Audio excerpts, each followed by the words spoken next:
ಮಧ್ಯೆ ಭವಾನಿ ರೇವಣ್ಣ ಅವ್ರಿಗೆ ಏನಾಗುತ್ತೆ ಅನ್ನೋದನ್ನ ನೋಡ್ಬೇಕು. ಅದ್ರ ಮಧ್ಯೆ ಪ್ರಜ್ವಲ್ ಕೂಡ ಬರ್ತಾ ಇದ್ದಾರೆ.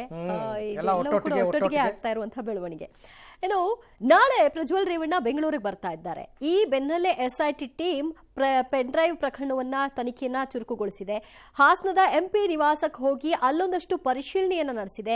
FSLT ಮತ್ತು SIT ಟೀಮ್ಗೆ ಒಂದಷ್ಟು ಸಾಕ್ಷ್ಯಗಳು ಲಭ್ಯವಾಗಿದೆ ಅನ್ನುವಂತಹ ಮಾಹಿತಿ ಕೂಡ ಸಿಗ್ತಾ ಇದೆ.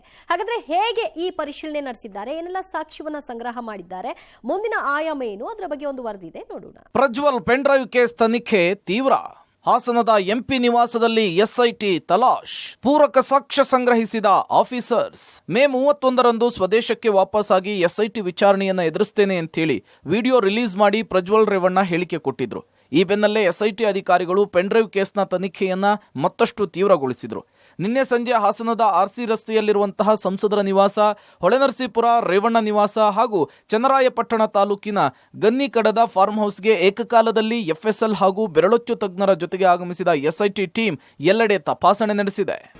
ಸಂಸದ ಪ್ರಜ್ವಲ್ ರೇವಣ್ಣ ವಿರುದ್ಧ ಅತ್ಯಾಚಾರ, ಲೈಂಗಿಕ ದೌರ್ಜನ್ಯ ಹಾಗೂ ಲೈಂಗಿಕ ಕಿರುಕುಳ ಪ್ರಕರಣ ದಾಖಲಾಗಿದ್ದು, ಕಳೆದ 1 ತಿಂಗಳಿನಿಂದ ತಲೆಮರೆಸಿಕೊಂಡಿದ್ದಂತಹ ಪ್ರಜ್ವಲ್ ರೇವಣ್ಣ ಕಳೆದ 2 ದಿನಗಳ ಹಿಂದೆ ವಿಡಿಯೋವೊಂದನ್ನು ಹರಿಬಿಟ್ಟಿದ್ದು, ಅದರಲ್ಲಿ ಮೇ 31ರಂದು SIT ಮುಂದೆ ತನಿಖೆಗೆ ಹಾಜರುವುದಾಗಿ ಹೇಳಿದ್ದಾರೆ. ಇದರ ಬೆನ್ನಲ್ಲೇ SIT ತಂಡ ಮತ್ತಷ್ಟು ತನಿಖೆಯನ್ನು ಚುರುಕುಗೊಳಿಸಿದ್ದು, ನಿನ್ನೆ ಚನ್ನರಾಯಪಟ್ಟಣ ತಾಲೂಕಿನ ಗನ್ನಿಕಡ ಫಾರ್ಮ್ ಹೌಸ್, ಒಳನರಸೀಪುರದ HD ರೇವಣ್ಣ ನಿವಾಸ ಹಾಗೂ ಹಾಸನದ RC ರಸ್ತೆಯಲ್ಲಿರ್ತಕ್ಕಂತಹ ಸಂಸದರ ನಿವಾಸದಲ್ಲಿ ಆಗಮಿಸಿ ತಪಾಸಣೆ ನಡೆಸಿದ್ದು. ಇವರ ಜೊತೆಗೆ FSL ತಂಡ ಸತತ 8 ಗಂಟೆಗಳ ಕಾಲ ಸಂಸದರ ನಿವಾಸದಲ್ಲಿ ಮಹತ್ವದ ಸಾಕ್ಷ್ಯಗಳನ್ನು ಸಂಗ್ರಹಿಸಿತು. ಇದರಲ್ಲಿ ಪ್ರಮುಖವಾಗಿ ಪ್ರಜ್ವಲ್ ರೇವಣ್ಣ ಬಳಸುತ್ತಿದ್ದಂತಹ ದಿಂಬು, ಹೊದುಪು ಹಾಗೂ ಇತರ ವಸ್ತುಗಳನ್ನು ಮುಚ್ಚಿತ ಲಕೋಟೆಯಲ್ಲಿ ತೆಗೆದುಕೊಂಡು ಹೋಗಿರತಕ್ಕಂತಹ SIT ತಂಡ ತನಿಖೆ ಬೇಕಾದಂತಹ ಪೂರಕವಾದಂತಹ ಸಾಕ್ಷ್ಯಗಳನ್ನು ಸಂಗ್ರಹಿಸಿದೆ.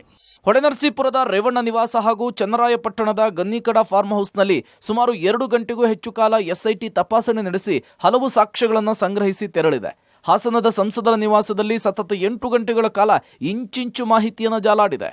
ಪ್ರಜ್ವಲ್ ರೇವಣ್ಣ ಕೊಠಡಿಯಲ್ಲಿ ಹೆಚ್ಚು ಸಮಯ ಶೋಧ ನಡೆಸಿ ತನಿಖೆಗೆ ಪೂರಕವಾದ ಸಾಕ್ಷ್ಯಗಳನ್ನು ಸಂಗ್ರಹಿಸಿದೆ. ಅಷ್ಟೇ ಅಲ್ಲದೆ ಪ್ರಜ್ವಲ್ ಕೊಠಡಿಯಲ್ಲಿದ್ದಂತಹ ಹಾಸಿಗೆ, ದಿಂಬು, ಹೊದಿಕೆಯನ್ನ ವಶಕ್ಕೆ ಪಡೆಯಲಾಗಿದೆ. ಒಟ್ನಲ್ಲಿ ಸಂಸದ ಪ್ರಜ್ವಲ್ ರೇವಣ್ಣ ವಿಚಾರಣೆಗೆ ಹಾಜರಾಗ್ತೇನೆ ಅಂತ ಹೇಳಿಕೆ ಕೊಟ್ಟಿರುವ ಬೆನ್ನಲ್ಲೇ ಅವರ ವಿರುದ್ಧ ದಾಖಲಾಗಿರುವ ಅತ್ಯಂತ ಗಂಭೀರವಾದ ಪ್ರಕರಣಗಳ ತನಿಖೆಗೆ ಬೇಕಾದಂತಹ ಎಲ್ಲಾ ರೀತಿಯ ಸಾಕ್ಷ್ಯಗಳನ್ನು SIT ಸಂಗ್ರಹಿಸುವ ಮೂಲಕ ಮಹತ್ವದ ಹೆಜ್ಜೆ ಇಟ್ಟಿದೆ. ಇಡೀ ದೇಶವನ್ನೇ ಬೆಚ್ಚಿ ಬೀಳಿಸಿರ್ತಕ್ಕಂತಹ ಅತಿ ದೊಡ್ಡ ಲೈಂಗಿಕ ಹಗರಣದ ಆರೋಪ ಹೊತ್ತಿರ್ತಕ್ಕಂತಹ ಸಂಸದ ಪ್ರಜ್ವಲ್ ರೇವಣ್ಣ ಅವರು ತಾನೇ ಖುದ್ದಾಗಿ SIT ಮುಂದೆ ಬಂದು ತನಿಖೆಗೆ ಒಳಪಡಿಸಿದ್ದೇನೆ ಅಂತ ಹೇಳಿದ ನಂತರ SIT ತಂಡ ಎಲ್ಲ ಆಯಾಮಗಳಿಂದ ಅವರನ್ನು ತನಿಖೆಗೆ ಒಳಪಡಿಸಲು ಎಲ್ಲ ರೀತಿಯ ಸಾಕ್ಷ್ಯಗಳನ್ನು ಸಂಗ್ರಹಿಸಿದೆ. ಪ್ರಜ್ವಲ್ ರೇವಣ್ಣ ಅವರ ಕಾನೂನಿಗೆ ಕುಣಿಕೆಗೆ ಸಿಕ್ಕಿಸಲು ಬೇಕಾದಂತಹ ಎಲ್ಲ ಸಾಕ್ಷ್ಯಗಳನ್ನು ಈಗಾಗಲೇ SITಗೆ ಲಭ್ಯವಾಗಿದ್ದು, ಮುಂದಿನ ಕಾನೂನು ಕ್ರಮ ಯಾವ ರೀತಿ ಇದೆ ಅನ್ನೋದನ್ನ ಕಾದು ನೋಡಬೇಕಿದೆ. ಕ್ಯಾಮ್ರಾ ಪರ್ಸನ್ ನಾಗರಾಜ್ ಜೊತೆ Shashidhar BC, public TV, Hassan. ಈ ಹಿಂದೆ ಸಂತ್ರಸ್ತೆಯರನ್ನ ಕರ್ಕೊಂಡೋಗಿ ಹಾಸನದ MP ನಿವಾಸದಲ್ಲಿ ಪಂಚನಾಮೆ ಮಾಡಿದ್ರು. ನಿನ್ನೆ ಹೋಗಿ ಶೋಧ ಮಾಡಿದ್ದಾರೆ. ಶೋಧ ಮಾಡಿದಾಗ ಸಾಕ್ಷಿಗಳನ್ನ, ದಿಂಬು, ಹೊದಿಕೆ ಎಲ್ಲ ಏನೇನೋ ತಂದಿದ್ದಾರೆ ಅಂತ. ಇದೆಲ್ಲವೂ ಕೂಡ ನಿಮಗೆ ನಾಳೆ ಚಾರ್ಜ್ ಶೀಟ್ ಫೈಲ್ ಮಾಡಬೇಕಾದ್ರೆ ಈ ಎಲ್ಲ ಸಾಕ್ಷ್ಯಾಧಾರಗಳನ್ನ ನಾವು ಪರಿಶೀಲಿಸಿದೀವಿ ಅಂತ ಕೋರ್ಟ್ ಗಮನಕ್ಕೆ ತರೋದಕ್ಕೆ ಒಂದೊಂದು ಇವೆಲ್ಲವೂ ಕೂಡ ಫಾರ್ಮಾಲಿಟೀಸ್ ಅಷ್ಟೇ.